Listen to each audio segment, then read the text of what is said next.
The iPad initiative grew out of how would we want to, enhance the learning of kids. The entire 7th grade has them this year. And in every class we use it now. You have more access to resources. It's easier to get information. It kind of changes the way the teacher communicates with the student. I've gone from, me being the person who's giving the kids all this information to them finding a way to figure out the information and then share it with each other. There's project-based learning, which is where I would be assigned a group and we'd have a topic to research. We are presenting the students with learning experiences that are largely self-guided. We are giving them this real-world problem that they must then solve. The iPad initiative is going to allow them to have those opportunities in project-based learning to basically look things up and present their projects at the end. Kids who in the past weren't quite as interested tend to engage more because they have the iPads.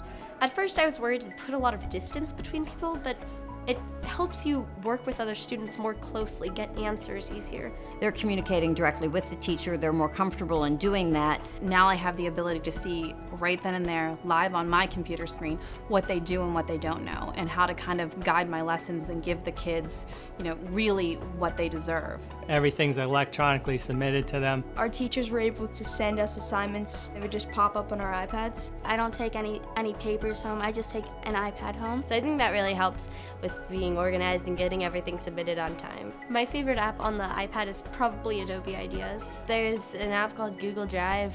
Through iMovie and GarageBand, I made a music video for a social studies project. We do have a social media app for school. It looks like Facebook, but it's school things, and you can communicate with all of the people in a certain class. Teachers are constantly looking at what type of discussions are happening.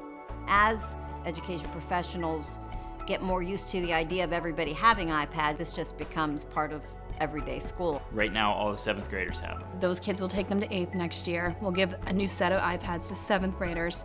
And then when the current 7th graders go up to the high school, the district will then give every kid 6 through 12 an iPad. Because technology is only growing. With the iPads, it will help us understand how we can use it properly and how we can use it to our advantage for learning. It's great to have a new and exciting way to teach. The kids really have sort of taken to it. The way I do projects, the way I do homework, the way I look at the teacher during a lecture. It's gonna be different. But it's giving them basically the world at their fingertips. It's really, I think, changed our learning experience in a positive way.